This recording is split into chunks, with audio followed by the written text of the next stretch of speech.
Hello again, and welcome to another episode of Real Talk with RJ. If this is your first time listening, please don't forget to like and subscribe and follow so you know exactly when we release brand new episodes. Also, don't forget to share. If you like what you hear, share it with everyone you know. I think for this episode, we're going to be talking about the title that I felt was important: how to find happiness when you are surrounded by miserable people.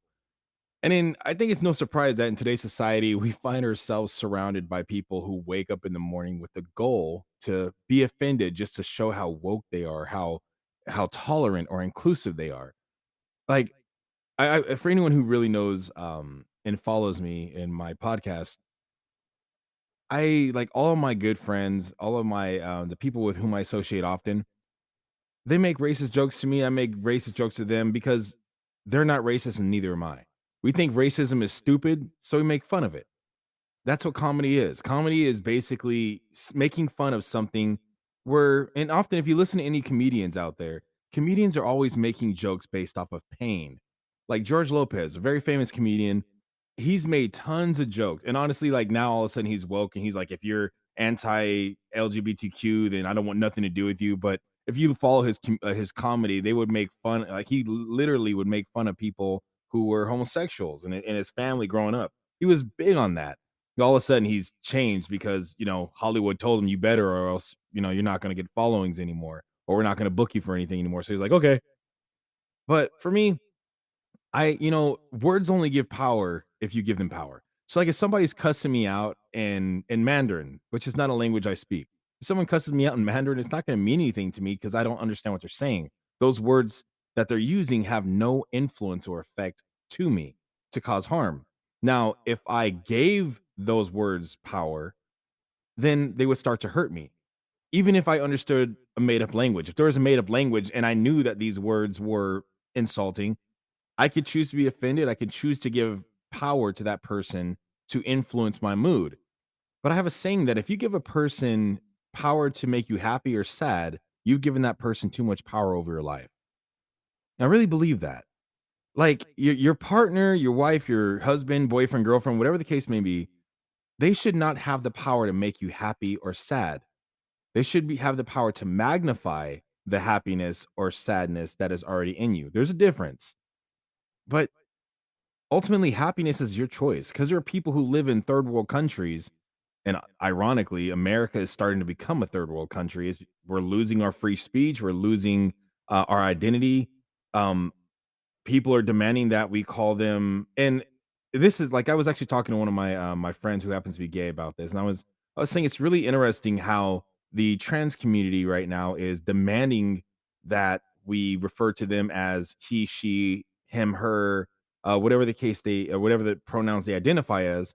But those of us who are biological males and females are now being called cis male, cis female. Like we can't demand that we're called women or men because it offends somebody. No, no, no, you're not a man, you're not a woman, you're cis male. Or you're a chest feeder, or you're a bleeder, you're a birther. They're taking away the very identity of a biological woman while demanding that you call them what they choose to be called. And they're like Pierce Morgan is he's a British news anchor who often calls people out on BS.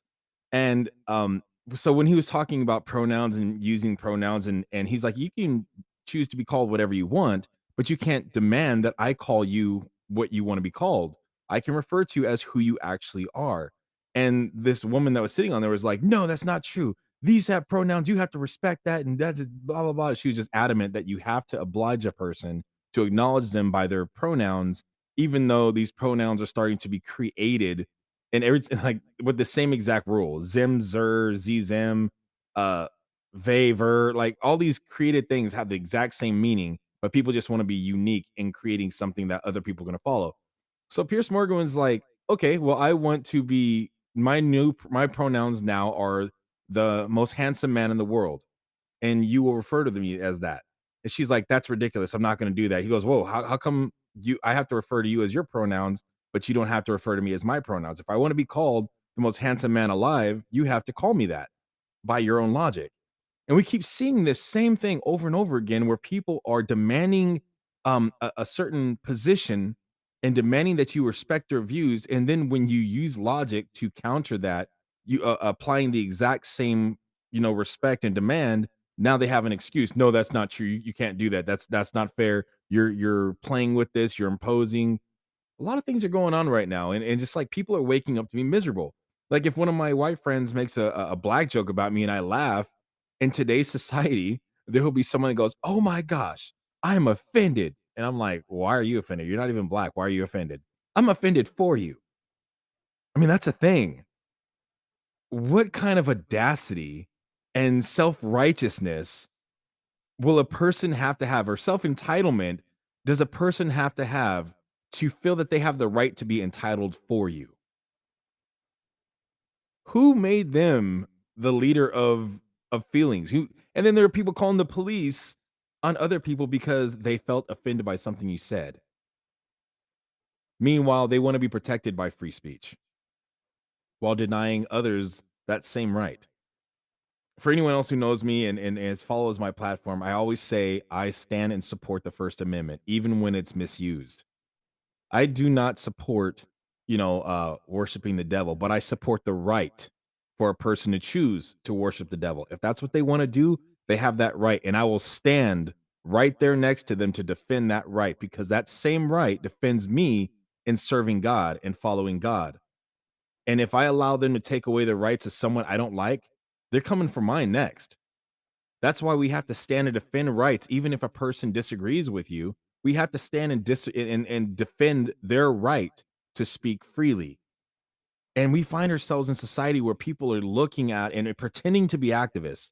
The way they are activists are they gather people on college campuses and then give a nice speech where people are yelling and cheering and supporting their message, and nothing changes. Or they stand with signs and try to refuse somebody entry to a college campus, where they're like, you cannot come here, you're not allowed to be here, you can't come here, we don't want to hear you speak, because they have a difference of opinion, because their perspective or their arguments or their views are different from them. And then they have the audacity to call us fascists, which makes me laugh. I really think it's really funny when people call us fascists. And because I looked up the definition, I was like, what is fascism? According to the dictionary, fascism is a way of organizing a society. Oh, excuse me, it's quote, a way of organizing a society in which government ruled by a dictator controls the lives of the people, in which people are not allowed to disagree with the government.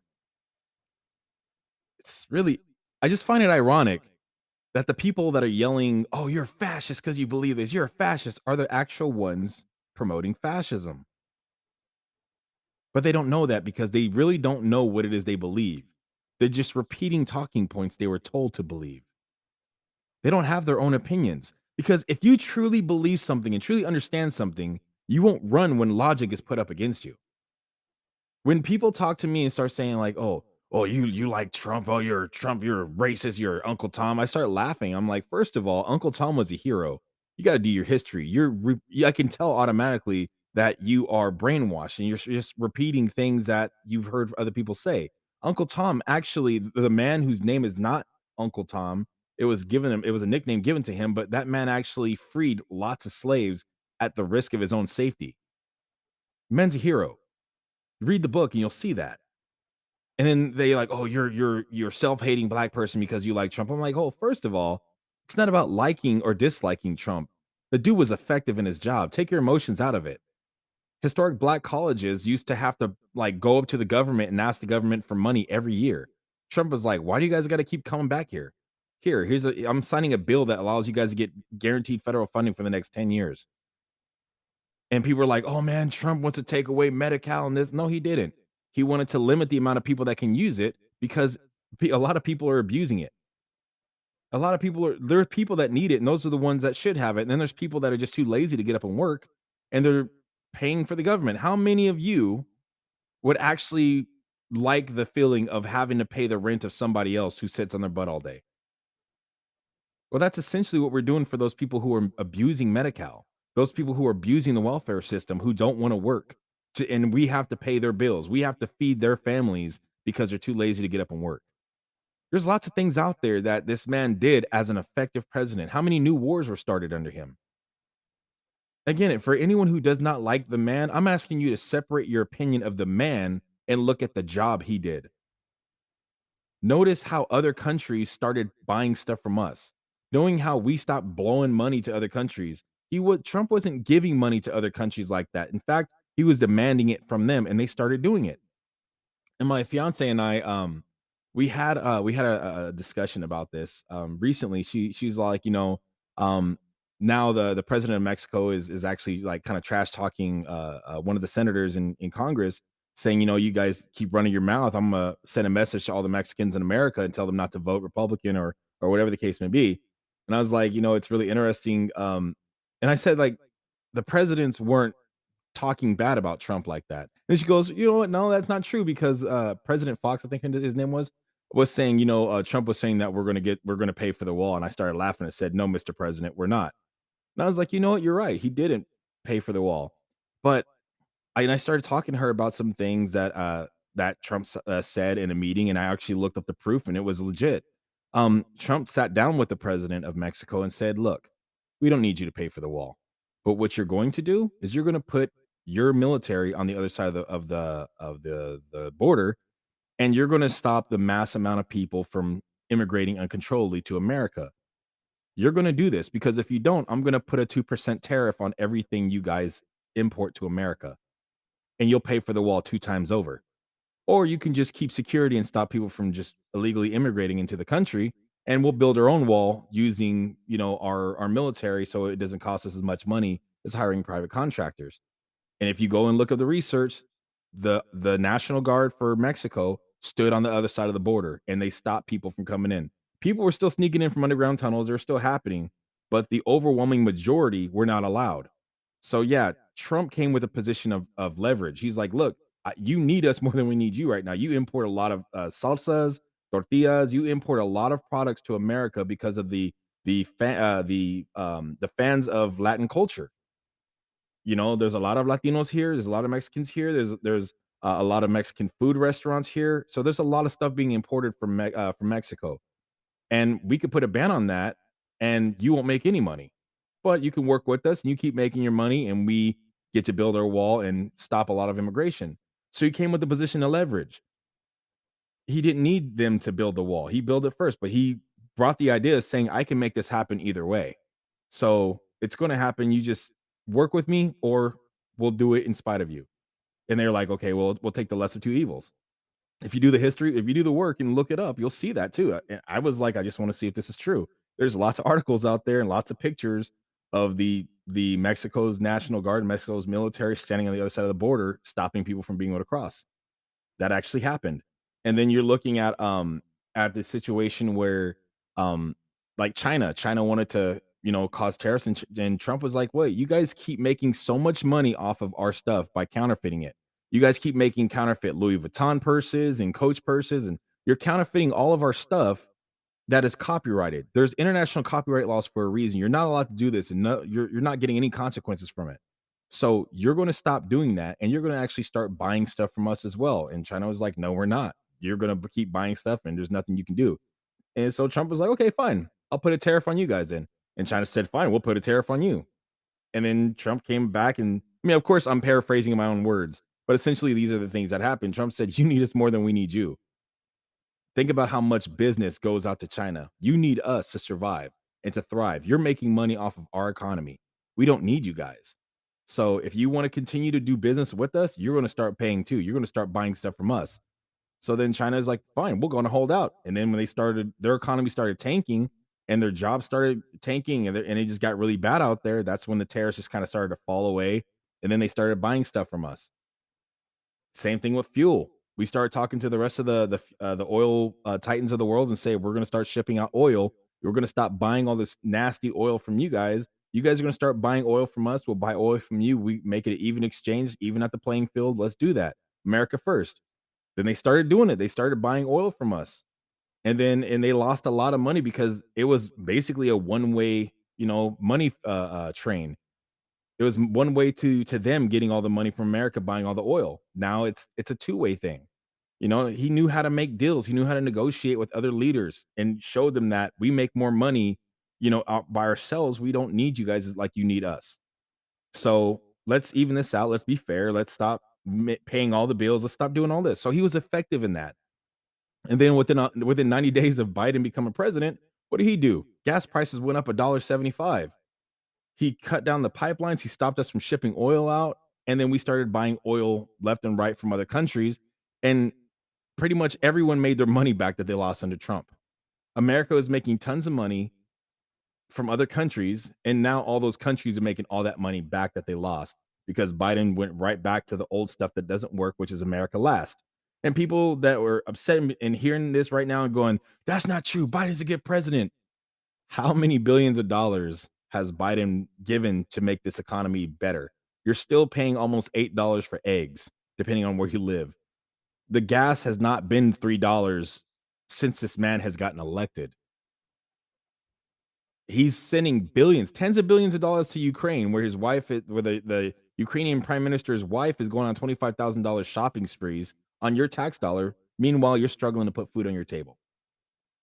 So I get it. I understand why we're surrounded by miserable people. I get it. Like there's a lot of reasons to be miserable. You can be miserable by because there's people out there looking for reasons to be miserable. They're looking for a T-shirt that cites them, that that infuriates them some way. They're looking for you to have a different belief. They're looking for you to use what they consider a trigger word. How dare you assume my gender? Like, bruh, you got a beard bigger than I do. I have a little bit of stubble. You have a super beard and you have some eyelash extensions. It's pretty clear you're a guy. No, you will refer to me as Zay Zim. Like, what is a Zay?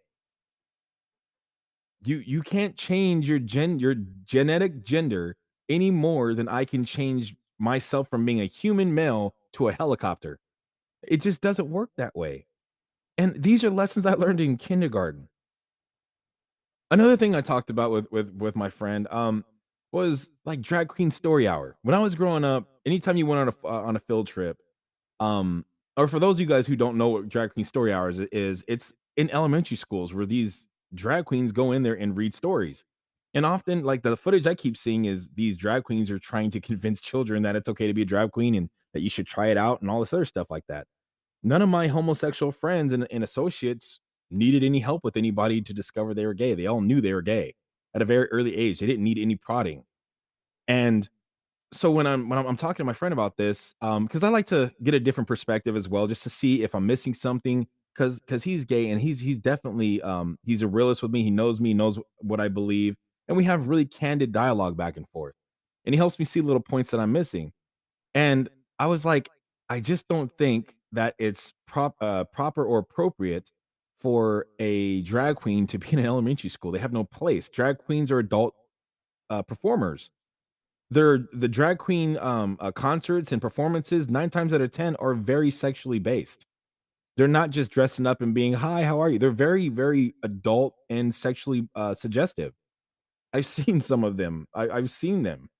All right, well, like back in the days when I was a stripper myself, I've also seen drag queens perform as well. So I'm not oblivious to this. um, so so I was talking about that. I was like, if they were to have pastor story hour where without the parents' knowledge, because these teachers are not giving permission slips or notifications to the parents saying, "Hey, we're going to have drag queen story hour tomorrow at 3 o'clock. Would that be okay if your kids are there?" They're not doing that. When I was going into school, when I was in elementary school growing up, or even in high school, anytime we went to a field trip, before we went to the field trip, there was a permission slips passed out early that week, and we were to get it signed and brought back to our to the teachers with money that we needed for the field trip. If we were going to watch a movie with nudity or cursing in it, there were like a war movie or history based movie or whatnot, there would be a permission slip sent out so the parents knew what was going on, and then we would return with that permission slip signed, and then we can participate in that. Same thing with sex ed. None of this stuff was done subtly. None of this stuff was done secretly. All of these things that possibly and potentially could be counterproductive to the religious, moral, or political faith of another family member or another parent, it was like, it was openly expressed that this is what we're going to do, or this is what my class will be doing. This is the intent of what they should learn, and this is why we're going to be doing that. So that was how the process was back then.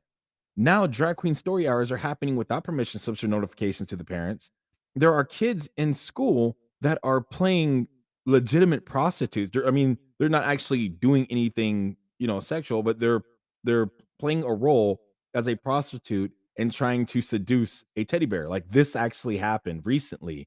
I heard about this a mother talking about her daughter coming back and saying that she had to play a prostitute as a class game. When I was growing up, and going to school, I had no idea what whether my teachers were homosexual, lesbian, or bisexual. I didn't know who they slept with because they were too busy teaching me stuff I needed to know. Yet now these teachers, these woke leftist teachers, are making it a point to express to these children, I like, I'm a woman who likes women. Like, so what? What does that have to do with teaching me anything? Like, why does that matter?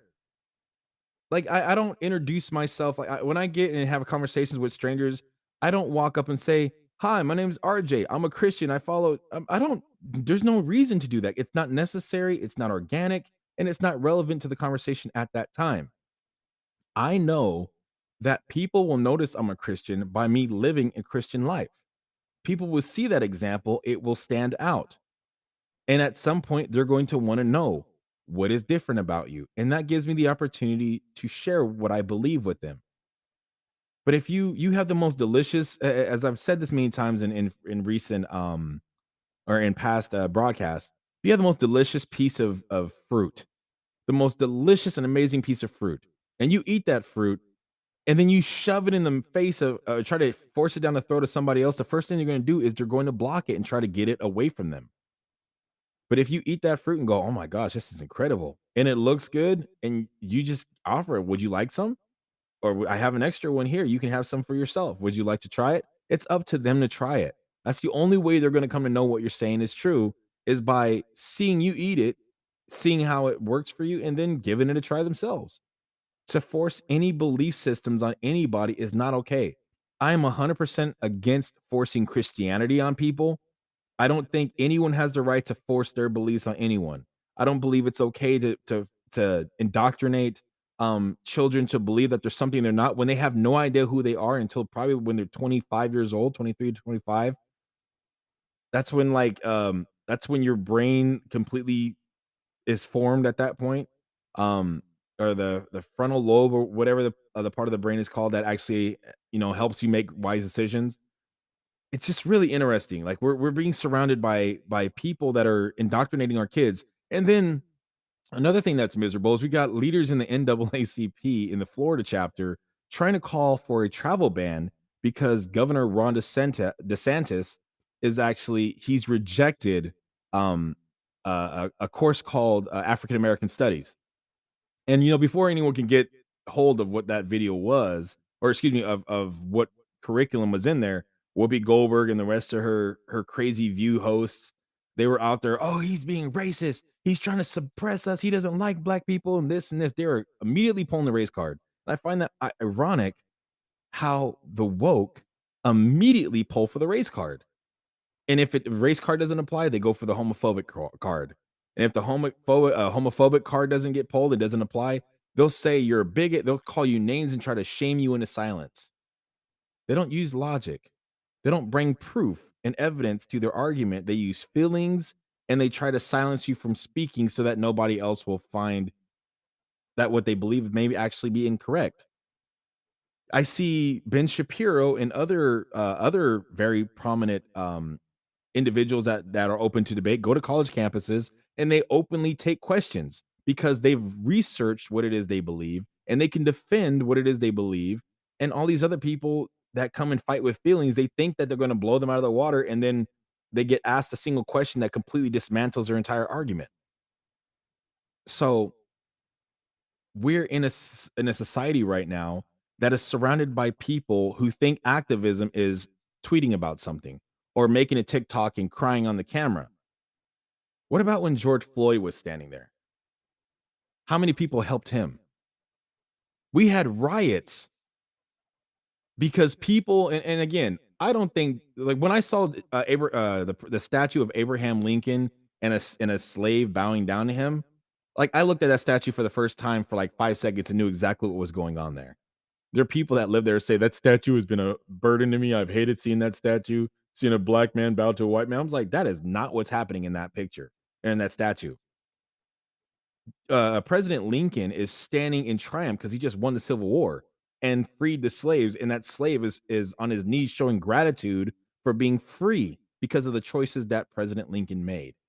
There is nothing submissive about that statue. He's not bowing in worship or humility or you're better than me. It was showing gratitude.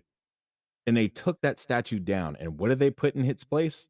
A statue of George Floyd, a man who put a gun to a pregnant woman's stomach, a man who's robbed people and been in and out of jail. He's not a saint. Having said that, that man should not have been murdered by a cop. That was not okay.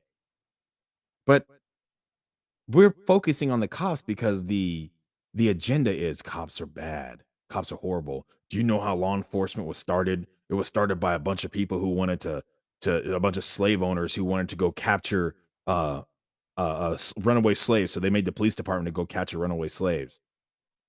I'm like, are you serious? So the language that we speak, if you're a Christian, we see that the language that we speak is a descendancy language from the Tower of Babel. Some things that happen in history that are negative, like a lot of the medical triumphs and treatments that we have right now are the results of torture in Nazi Germany and the Russian occupations that have happened. There's lots of science and medical treatments and processes that we have today that are the results of torture and experimenting on prisoners of war. So the origin of a lot of stuff that we use for good today, the origins are often bad or very evil. But we find these things out. Understanding tumors was a result of a lot of evil scientists for the Nazi doctors that were sewing tumors and connecting tumors to the exposed tissue of Jewish prisoners in the Holocaust and following that and trying to understand how they work. They used to see if twins had a type of connection that we could understand by torturing one twin while the other twin sat there and they would observe them. It's horrible. But these are the things that started the understanding of science that we have today. The jet engine that we use today on 747s and commercial airliners and stuff like that, that all started with World War II under Adolf Hitler. It was because of that war that jet engines were created, because there was a need to fly faster than your opponent. So the jet engine was created. And once America shot down one of those planes, we made a jet engine too because we deconstructed, as they say. We deconstructed it, and then we brought it back and made our own, and we made it better, made it faster. Technology jumped like 10 years during the war. That's often why you see a lot of politicians pushing for wars because the people that fund their campaigns are, you know, they're warmongers. They make money off of weapons. So they're like, yeah, let's do it. And then you see another thing, like the person that just shot up that school in Tennessee, killed those little kids and the adults. That was an inside job from a person that actually used to go to that school. That school is like a Christian school. And then guess what? It came out that the person that did it was a transgender woman. As soon as that came out, every news media platform stopped talking about it. Because what would happen if the majority of the shooters out there, that the mass shooters, were actually woke liberals, the ones that are calling for gun control? What would happen? It would completely dismantle their narrative. Of course, they don't want that. They want to keep pushing fear. Fear is not how you get people to follow you. Fear is how you get people to submit and fall in line, where you make yourself the answer, the savior. That's what fear does. But giving people the proper and correct information and allowing them to make their own choices is how you unite and how loyalty is performed and how loyalty is discovered. Now, we find ourselves with all these different types of people who would rather listen to somebody else tell them what they want to hear and feed their ego rather than actually tell them the truth. So first, understanding misery is one important topic. Understanding why these people are miserable, that will help you understand how to find happiness. It's important to understand these things because when my mother was in school, she was a civil rights activist and she's still a civil rights activist. She's actually going to the governor's offices, mayor's offices. She's talking with these people. She's putting a plan into action. She's actually doing things. And she doesn't have a big social media following whatsoever. It's like very, very small, in fact. But because she's not advocating on social media, she's advocating with her actions. She's going to these places, she's finding the people, and she's actually helping bills get passed. She's helping bills get discovered, helping them get authored. Dr. Martin Luther King wasn't sitting there and just talking on the radio. He was marching in Selma. He was marching in person on the street. He was being subjected to illegal phone taps, to being brutally hurt, to scandals trying to come out and people trying to destroy his family for the woman that he was sleeping with. Like they kept trying to destroy him, but he kept standing back up and saying, "Let's go." And his wife, although she knew that he was not being faithful, she still stood by his side because she understood that what was going on was bigger than her and him, and that he was effective in what he needed to do. And I just find that really interesting that a lot of these quote unquote activists that we hear today are doing nothing but making videos on TikTok, making videos on YouTube, tweeting stuff, but they're not collecting signatures to get new laws passed.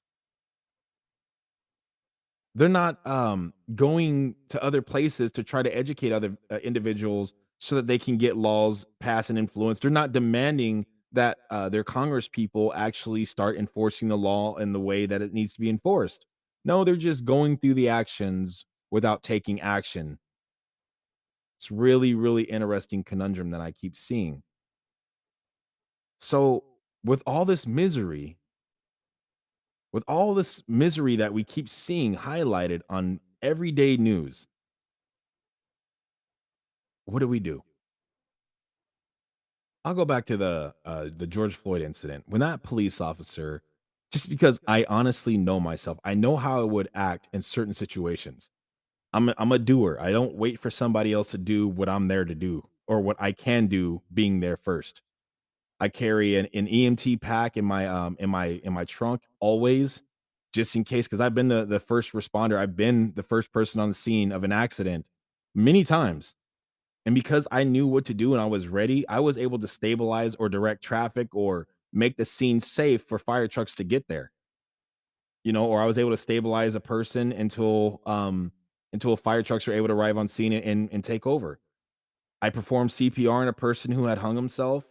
Um, I saw the ligature marks around his neck, like after I had picked him up and taken him out of the place he had committed the act.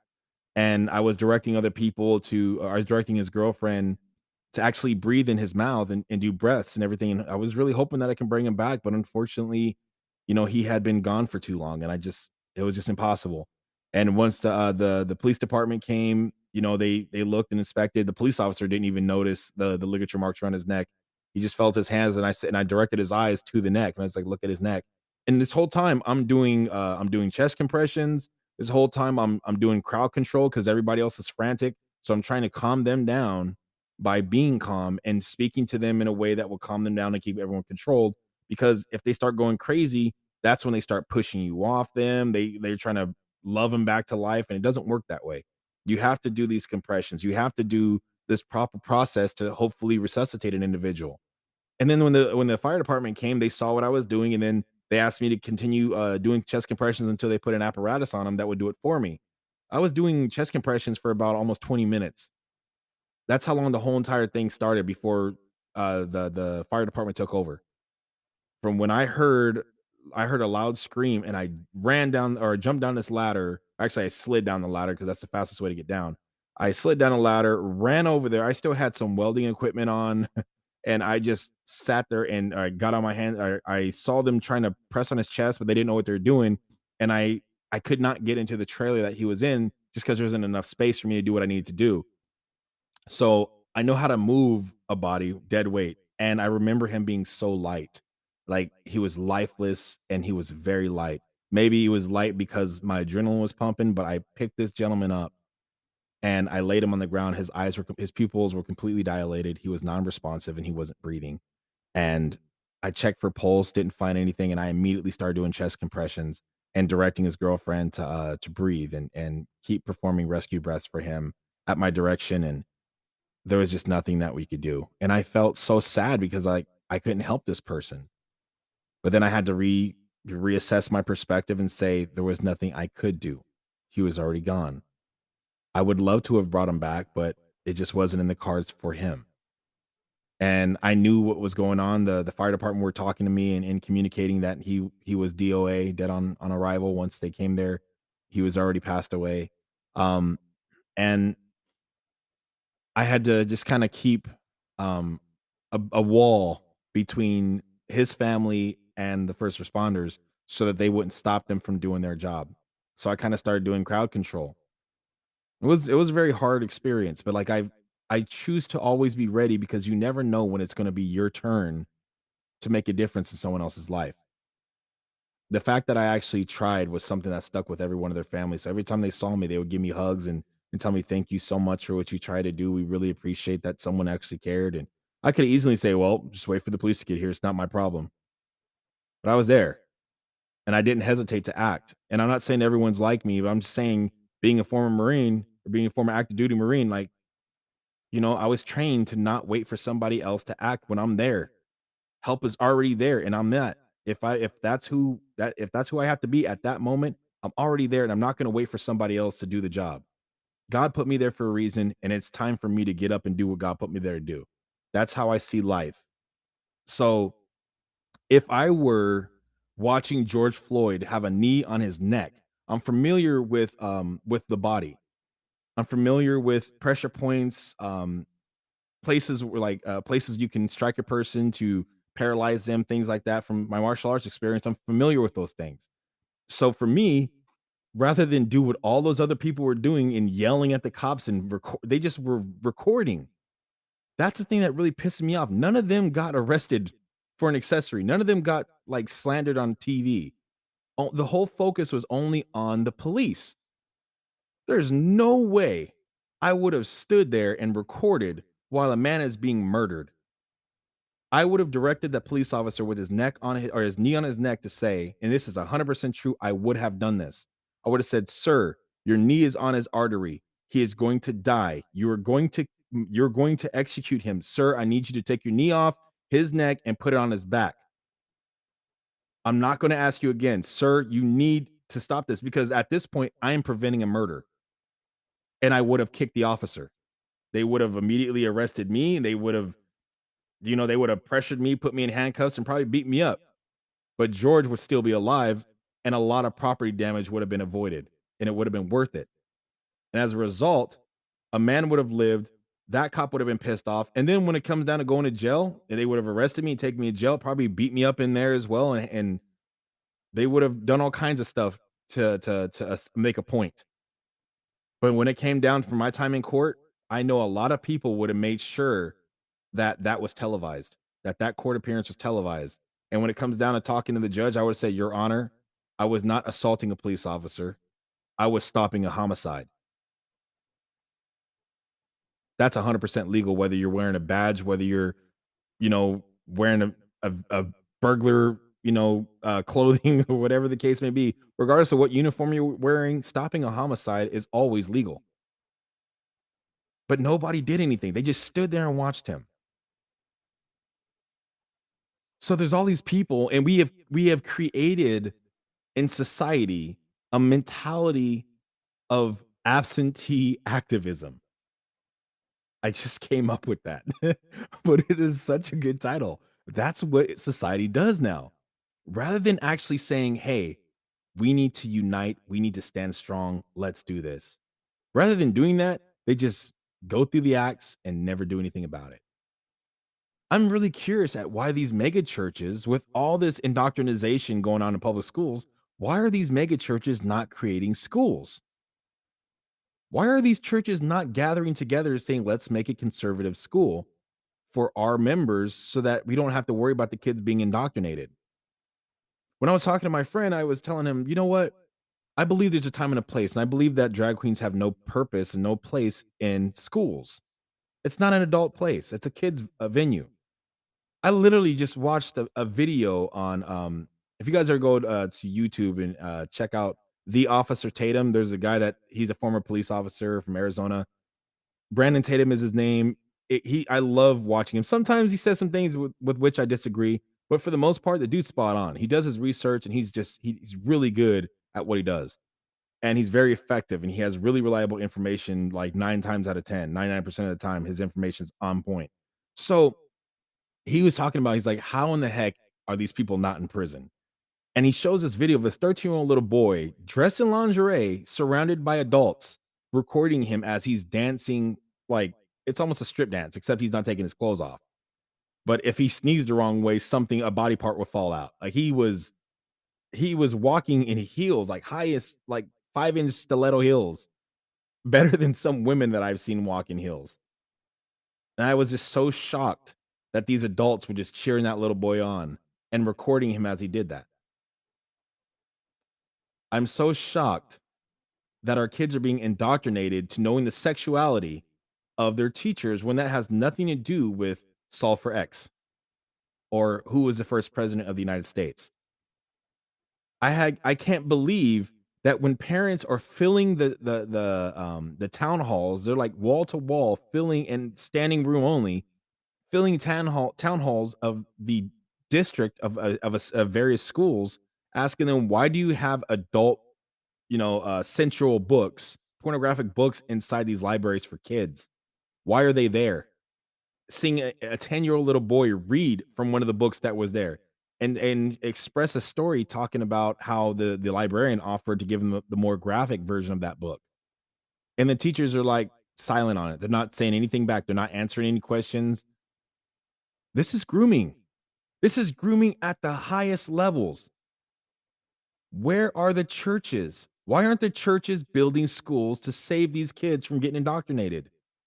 Like, put that aside. Let's say we're not going to do that. What should be happening?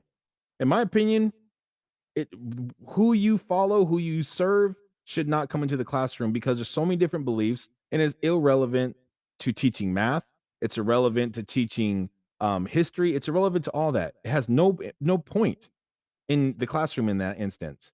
Whether you like sleeping with the same sex or opposite sex, it has nothing to do with the school curriculum.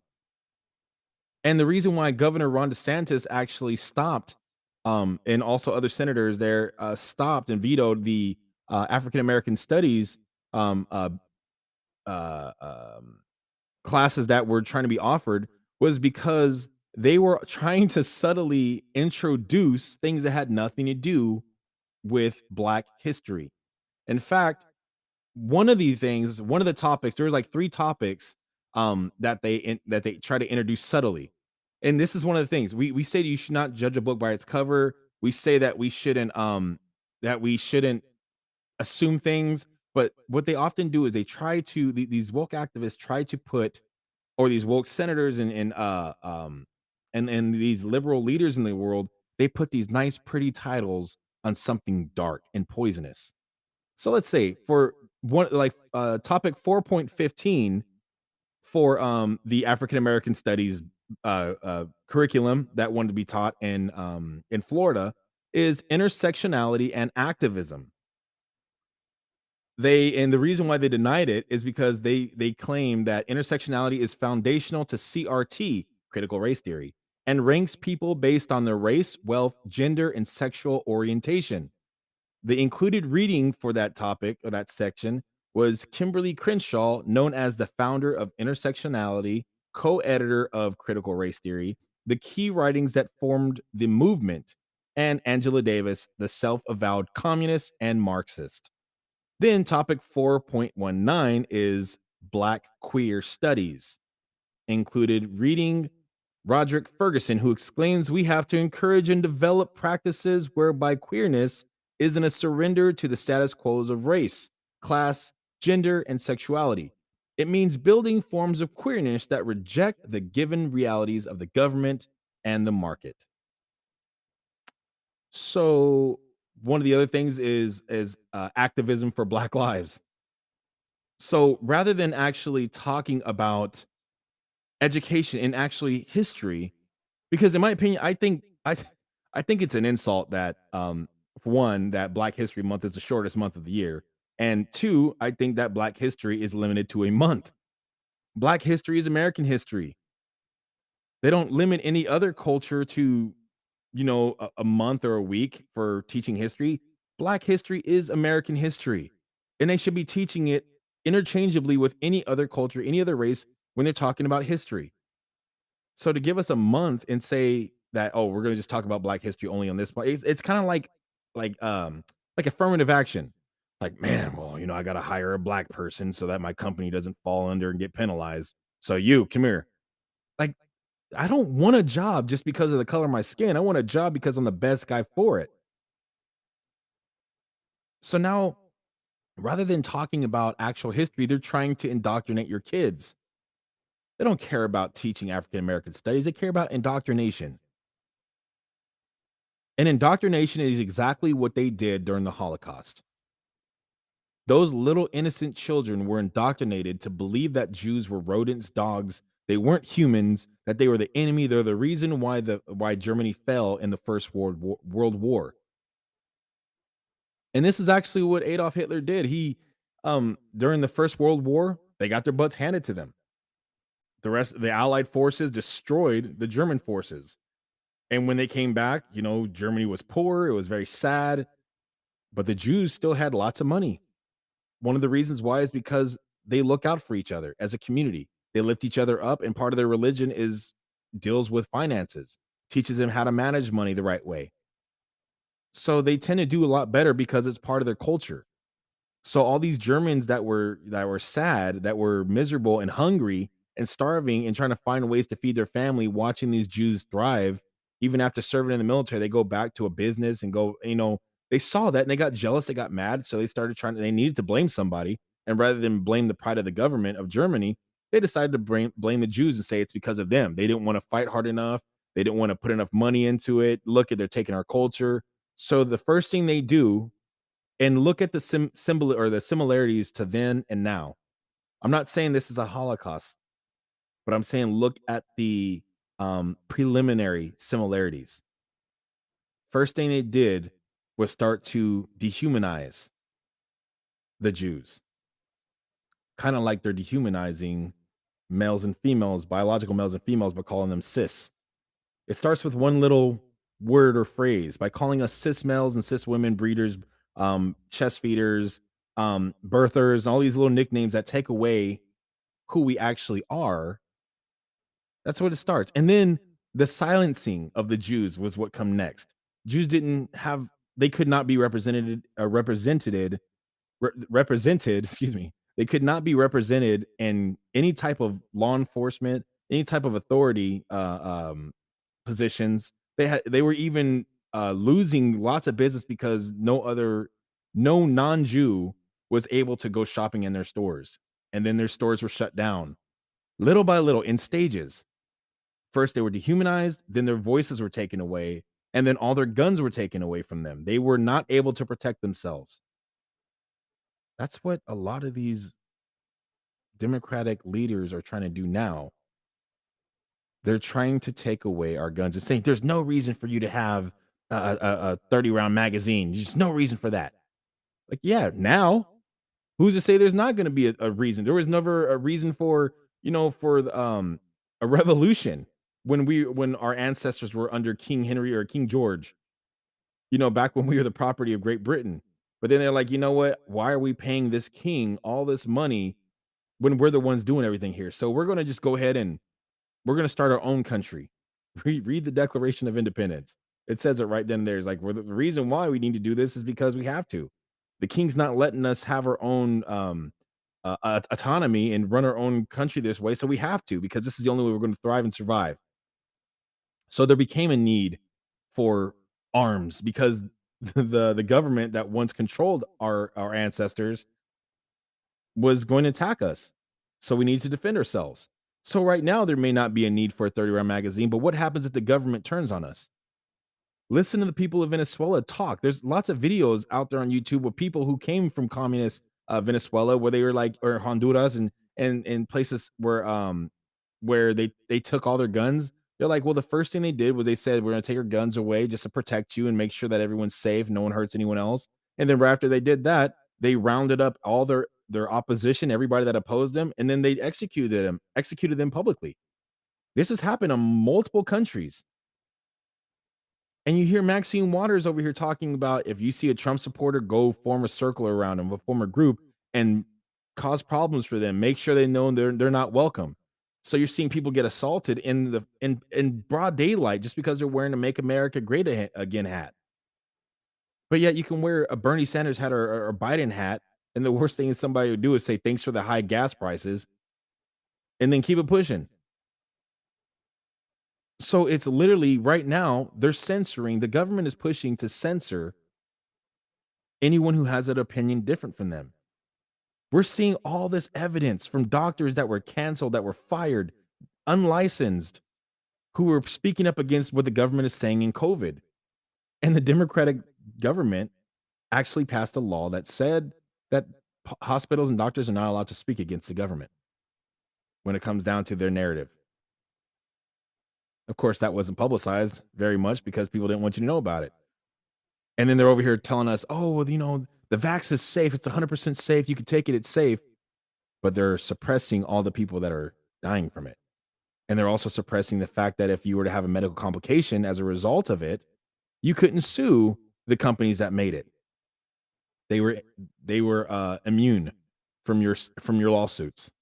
So you had to just kind of stick with the stroke or the blood clot or the death in your family that happened as a result. How many people died alone in a hospital and you couldn't go in there because you weren't vaccinated? Now we're seeing studies from from authority figures saying, "What the heck? You guys are the ones that sent out the misinformation." I've been trying to tell people a long time, the strongest vaccination is natural immunity. We were saying this, and YouTube was canceling those videos. They were getting censored. We see the FBI was behind a lot of people having their Twitter accounts and YouTube accounts, demonetized and deleted. Same thing with Facebook. We're seeing the evidence coming out now, but it's not being televised loudly because all this media is involved in it. They're getting paid lots of money. Why is it that we're the most medicated country out there? Other countries don't have the type of illnesses and sicknesses that we have, for the most part. And we have more medication than them all because they're using home remedies. They're using natural herbs that don't give you side effects.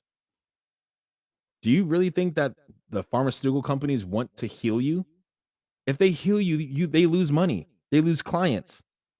So they give you medication that causes other side effects that require more medication to treat those side effects, which cause side effects, which requires more medication to provide for those side effects. If you even listen to the side effects on some of these commercials, it's like sad. Where you're hearing a person go, "Man, I suffer from depression and suicidal tendencies and thoughts, so I started taking Hemazepam. Hemazepam is a great medication. Now I'm living my life." Taking Hemazepam, consult your doctor before you take Hemazepam.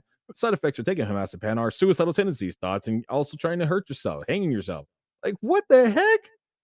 You're trying to give me a medication that's supposed to cure what its side effects actually cause. I'm good. I'm not going to do it. They have to by law, disclose the side effects, but they do it so fast that you're just going to ignore it.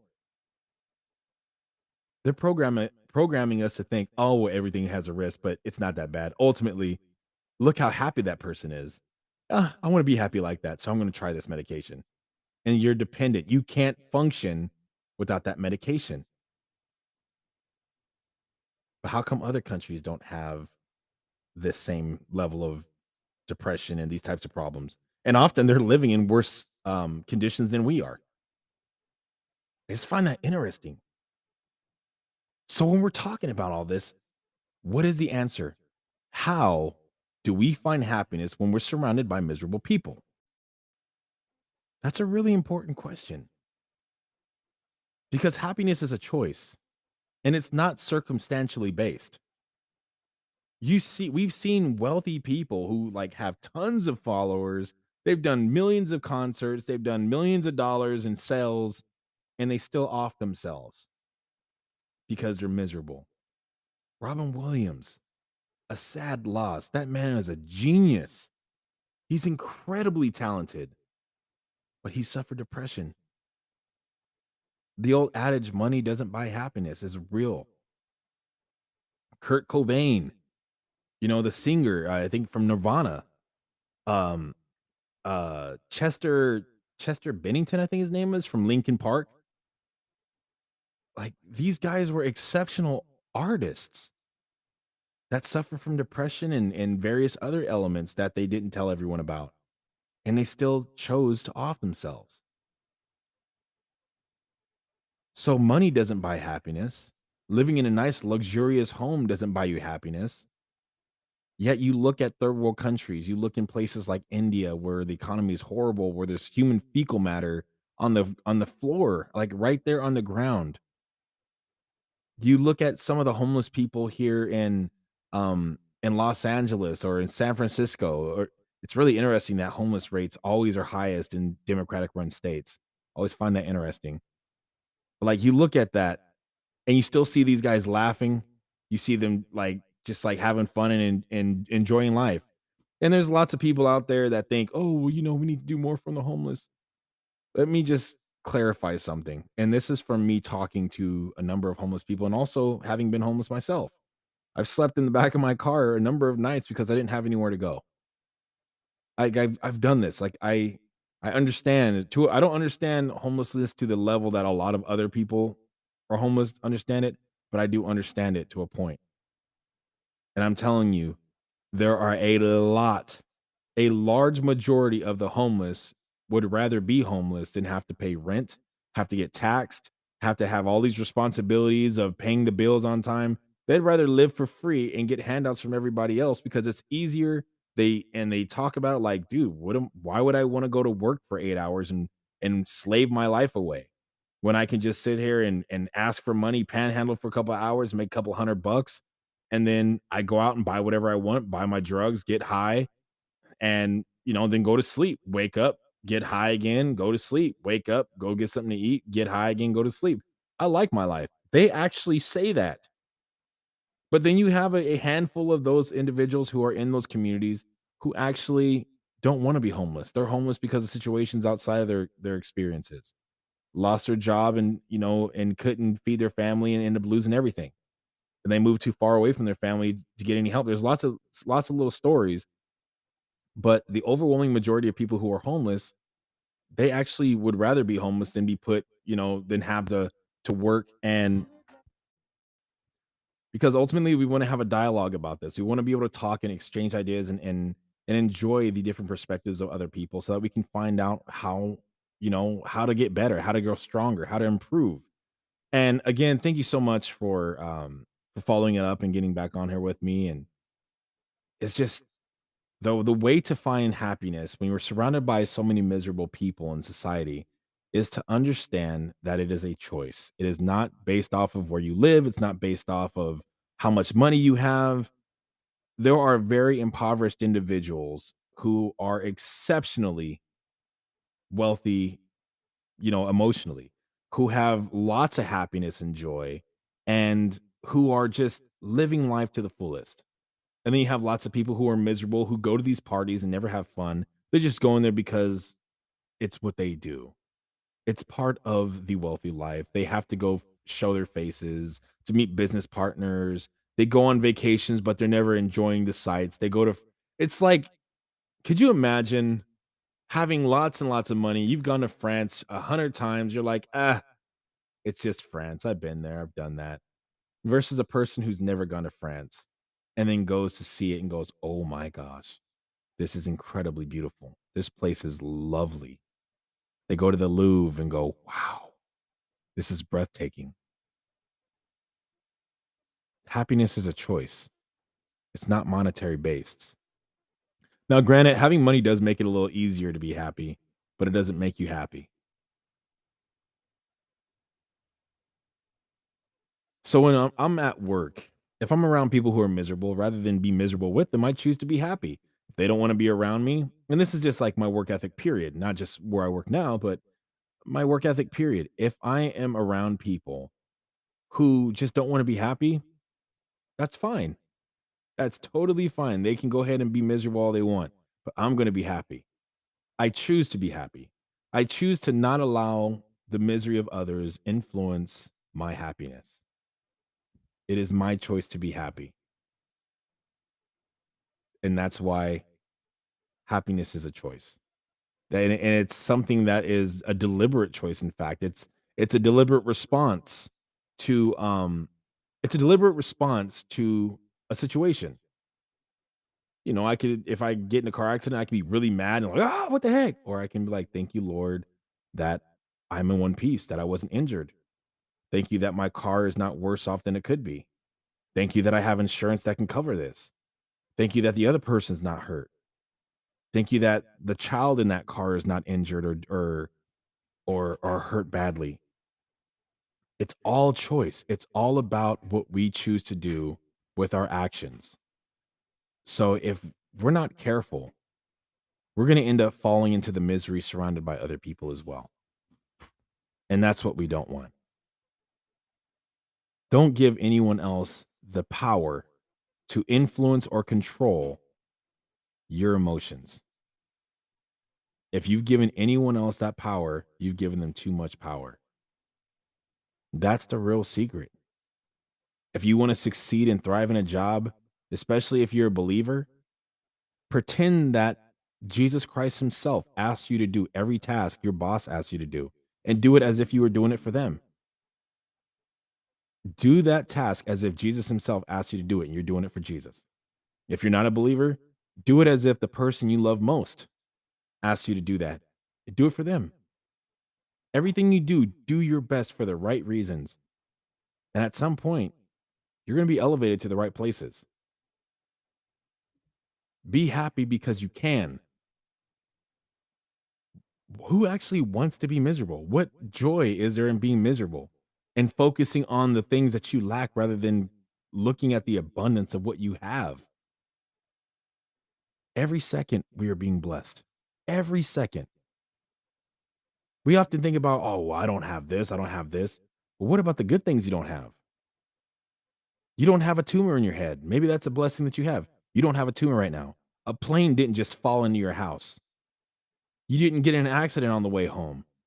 A semi didn't hit you when you were crossing the street. A drunk driver didn't come out and, and hit you when you were in the crosswalk. You didn't have a heart attack while you were listening to this podcast.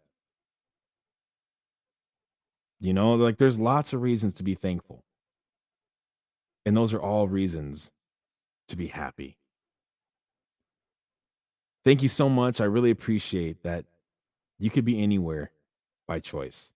You could be anywhere you want to be and you could be doing anything you want to be doing, but yet you chose to allow me into your life.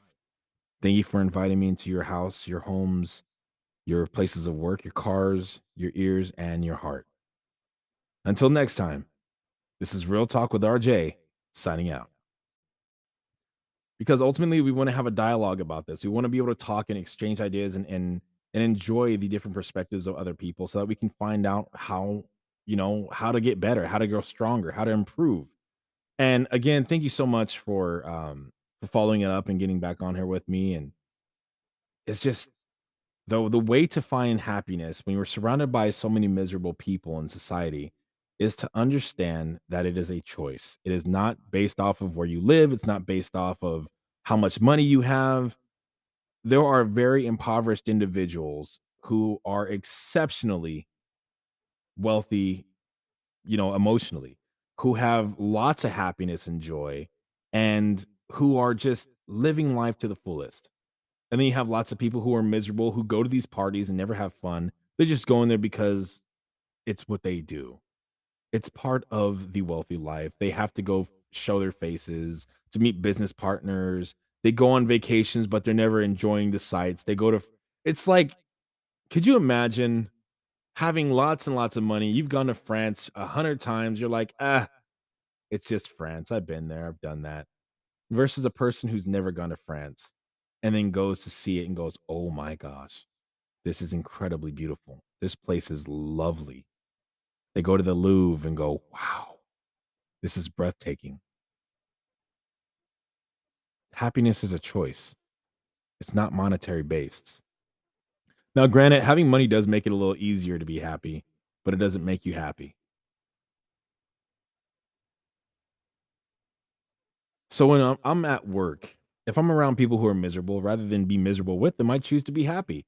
If they don't want to be around me, and this is just like my work ethic period, not just where I work now, but my work ethic period. If I am around people who just don't want to be happy, that's fine. That's totally fine. They can go ahead and be miserable all they want, but I'm going to be happy. I choose to be happy. I choose to not allow the misery of others influence my happiness. It is my choice to be happy. And that's why happiness is a choice. And it's something that is a deliberate choice. In fact, it's a deliberate response to it's a deliberate response to a situation. I could, if I get in a car accident, I can be really mad and like, what the heck? Or I can be like, thank you, Lord, that I'm in one piece, that I wasn't injured. Thank you that my car is not worse off than it could be. Thank you that I have insurance that can cover this. Thank you that the other person's not hurt. Thank you that the child in that car is not injured or hurt badly. It's all choice. It's all about what we choose to do with our actions. So if we're not careful, we're going to end up falling into the misery surrounded by other people as well. And that's what we don't want. Don't give anyone else the power to influence or control your emotions. If you've given anyone else that power, you've given them too much power. That's the real secret. If you want to succeed and thrive in a job, especially if you're a believer, pretend that Jesus Christ himself asked you to do every task your boss asked you to do and do it as if you were doing it for them. Do that task as if Jesus himself asked you to do it and you're doing it for Jesus. If you're not a believer, do it as if the person you love most asked you to do that. Do it for them. Everything you do, do your best for the right reasons. And at some point, you're going to be elevated to the right places. Be happy because you can. Who actually wants to be miserable? What joy is there in being miserable and focusing on the things that you lack rather than looking at the abundance of what you have? Every second we are being blessed. Every second. We often think about, oh, well, I don't have this, I don't have this. But what about the good things you don't have? You don't have a tumor in your head. Maybe that's a blessing that you have. You don't have a tumor right now. A plane didn't just fall into your house. You didn't get in an accident on the way home. A semi didn't hit you when you were crossing the street. A drunk driver didn't come out and hit you when you were in the crosswalk. You didn't have a heart attack while you were listening to this podcast. Like there's lots of reasons to be thankful. And those are all reasons to be happy. Thank you so much. I really appreciate that you could be anywhere by choice. You could be anywhere you want to be and you could be doing anything you want to be doing, but yet you chose to allow me into your life. Thank you for inviting me into your house, your homes, your places of work, your cars, your ears, and your heart. Until next time, this is Real Talk with RJ, signing out.